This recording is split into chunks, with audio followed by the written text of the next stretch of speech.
कहते हैं जिंदगी कभी कभी हमें इतने नीचे गिरा देती है कि हम खुद को खत्म समझ लेते हैं। पर असली कहानी वहीं से शुरू होती है जहां उम्मीद बची हो।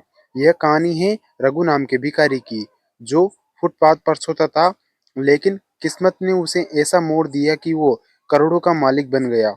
सड़कों पर जिंदगी, शहर के बीचों बीच रेलवे स्टेशन के पास एक बूढ़ा आदमी बैठा था।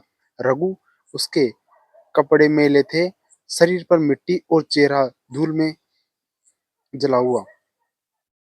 रोज लोग आते जाते, कुछ सिक्के डालते, कुछ नजर फेर लेते, पर रघु की आंखों में एक अजीब सी चमक थी, जैसे वो किसी बड़ी कहानी का हिस्सा हो। वो अक्सर बच्चों को हंसाता था, बुजुर्गों का रास्ता पार कराता था, पर कभी किसी से भीख नहीं मांगता था।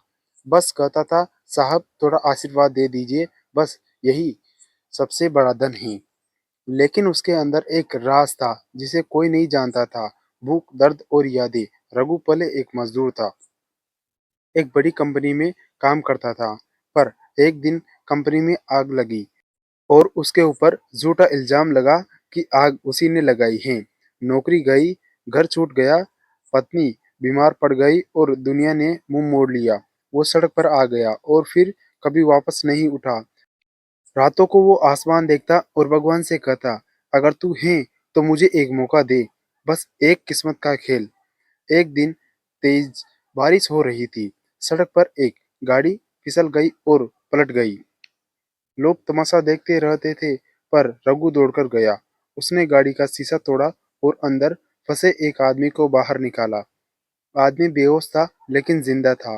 वो आदमी कोई आम इंसान नहीं था, वो था विक्रम सिंह, शहर का मशहूर उद्योगपति। रघु ने उसे अपने पुराने कम्बल से ढक दिया, अस्पताल पहुंचाया और फिर चुपचाप चला गया।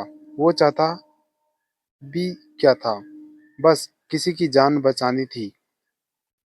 अगले दिन अखबार में खबर थी, एक भिखारी ने करोड़पति की जान बचाई। विक्रम सिंह ने रघु को ढूंढने के लिए पूरे शहर में पोस्टर लगवा दिए। 3 दिन बाद जब उसने रघु को स्टेशन के पास देखा, वो रो पड़ा। विक्रम बोला, तुमने मेरी जान बचाई है, मैं तुम्हें इनाम दूंगा। रघु मुस्कुराया, साहब मुझे इनाम नहीं चाहिए, बस एक नौकरी चाहिए, ताकि किसी और से भीख न मांगनी पड़े। विक्रम सिंह ने उसे अपने ऑफिस में नौकरी दी, चाय वाले के रूप में। मेहनत और ईमानदारी। रघु का दिन अब सुबह 5 बजे से शुरू होता। वो पूरे ऑफिस में सबसे पहले पहुंचता, सफाई करता, सबका चाय देता और हर किसी से आदर से बात करता। धीरे धीरे सब लोग उसे पसंद करने लगे, पर वो कभी भूलता नहीं था कि वो कौन था और कहाँ से उठा है। एक दिन कंपनी के केस रूम में गलती से लाखों रुपए गिरे हुए थे। रघु ने एक पैसा भी हाथ नहीं लगाया, बल्कि जाकर मैनेजर को बताया। विक्रम सिंह ने जब ये सुना तो बोले, जिस आदमी के पास कुछ नहीं है वो भी चोरी नहीं करता, यही असली अमीरी है। उसी दिन रघु को ऑफिस में सुपरवाइजर बना दिया। छिपा हुआ सच। 1 साल बीत गया। रघु अब एक जिम्मेदार कर्मचारी था। पर एक दिन एक वकील ऑफिस आया और बोला, क्या यहाँ रघु नाम का कोई है? रघु आगे आया। वकील ने कहा, आपके नाम एक पुरानी प्रॉपर्टी छोड़ गई है। एक बुजुर्ग आदमी, लाला हरिशंकर ने अपने वसीयतनामे में लिखा है, मेरे पुराने दोस्त रघु या उसके परिवार को मेरी पूरी संपत्ति दी जाए। रघु हैरान रह गया। वो लाला हरिशंकर उसका बचपन का दोस्त था, जिसे वो बचपन में गांव में एक बार जान बचा चुका था। अब किस्मत ने लौटकर वही किया। भिखारी से मालिक तक कागज पूरे हुए। कोर्ट ने आदेश दिया और कुछ ही महीनों में रघु करोड़पति की जमीन और संपत्ति का मालिक बन गया। लेकिन रघु ने खुद के लिए कुछ नहीं रखा। उसे एक ट्रस्ट बनाया, नई जिंदगी फाउंडेशन, जहाँ गरीबों को खाना, कपड़े और काम मिलता था। वो कहता था, मैंने भी भूख देखी है, अब किसी और को नहीं देखने दूंगा। विक्रम सिंह ने उसे अपनी कंपनी का पार्टनर बना दिया।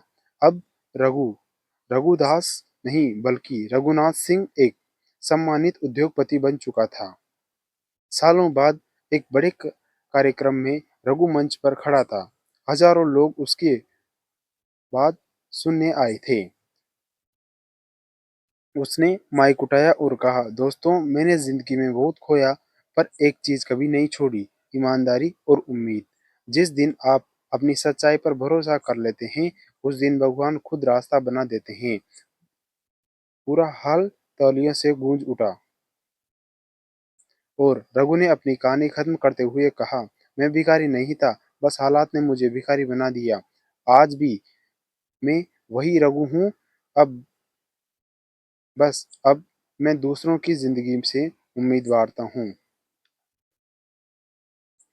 अब हर शाम नई फाउंडेशंस में सैकड़ों बच्चे खाना खाते हैं। रघु खुद उनके बीच बैठकर कहानी सुनाता है और कहता है, जिंदगी जब तुम्हें नीचे गिराए तो समझ लेना ऊपर उठने का वक्त